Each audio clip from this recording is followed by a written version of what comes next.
Hello everybody, welcome back to my channel. My name is Samita Devi and let's start our video for today about statistics functions in Excel.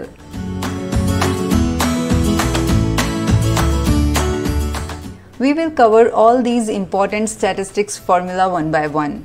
Let's go for the first one, which is count. This function will tell you how many cells are there in your data which contains numbers. Numbers like positive numbers, negative numbers, decimal, percentage, date, these all are a type of numbers.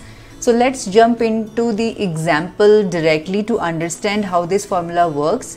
So in this example, I have different types of data. I have text, numbers, percentage, big numbers, blank, negative numbers, decimal numbers, date. A date is also a number at the back end in the Excel, and then an hash div error. So let's see what this count function will return. We will write here equal to count, bracket open, select this entire range, bracket close and press enter. It will return you 6. Why? Let's count the cells which contains numbers. So it will not count apple because this is a text. It will count this 5 because this is a number. Percentage is also a number. This is also a number. It will not count blank cell. It will count the negative number, decimal number, a date, but it will not count this hash div error. So I have in total, in this range, I have total 6 cells which contains a number type of data. Let's check out the second statistics formula, which is count A. This is also very simple. This formula will count all the non-blank cells. So irrespective of text or number, any type of data is there in the cell, it will count it. So let's check it out directly in the example.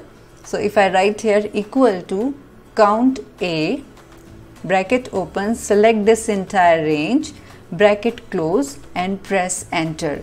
It will return you 1, 2, 3, 4, 5, 6, 7, 8. We have 8 cells which contains some data irrespective of text, number, percentage, but it will not count any blank cell. So I have one blank cell here, so it will not count this. It will give you 1, 2, 3, 4, 5, 6, 7, 8.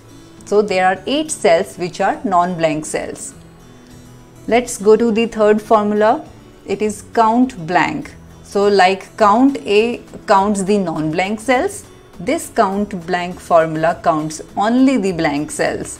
So let's see here equal to count blank, bracket open, select this entire range, close your bracket, press enter. It will give you 1 because there is only one cell which is blank. Let me write some space in this cell. So if you look into this cell, it appears that it is blank, but it contains some spaces, and spaces are a type of text for Excel. So it will return 0 because we have spaces in this cell. If I will delete these spaces, it will return you 1 because there is one cell which is blank in this data.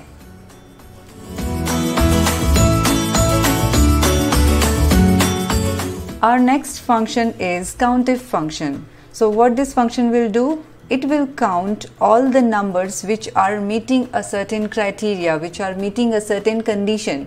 So let's apply it in this range only.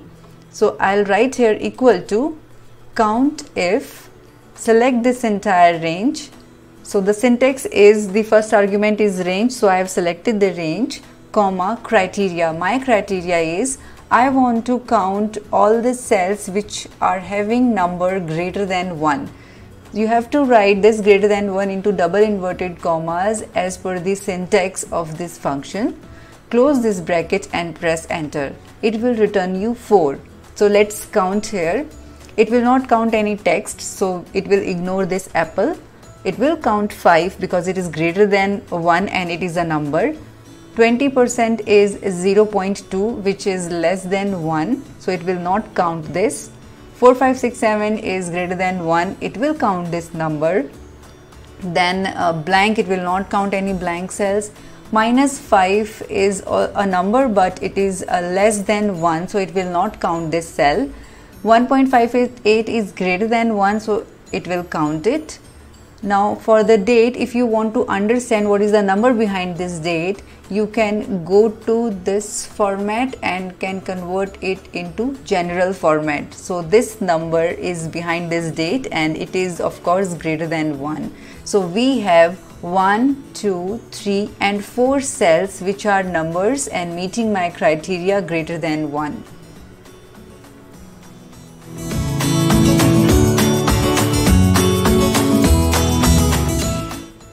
Next formulas in the list are, let's cover max and min together.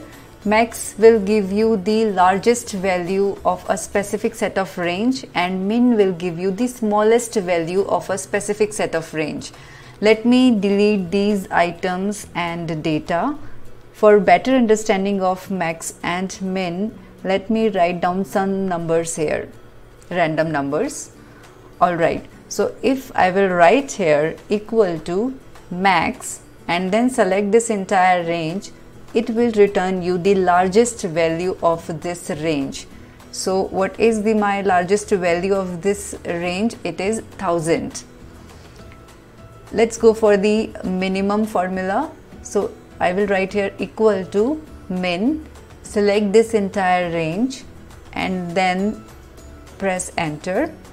It will give you the smallest value of this entire range and my smallest value is 1.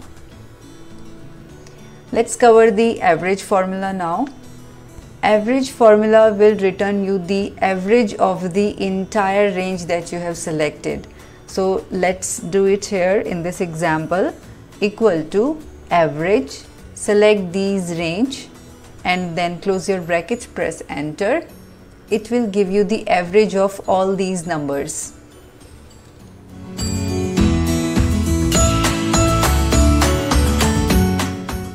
Let's cover the average if function now.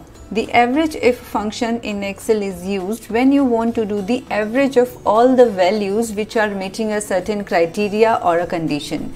Let's see it with an example. I have few items here, the count corresponding to each item and then the price corresponding to each item. My query is I want to average out the price of all the items which have count more than 5. So let's see how we can do it with average if. So right here equal to average if. Now first argument is range. So my range is the count and the second argument is criteria. So my criteria or condition is greater than 5.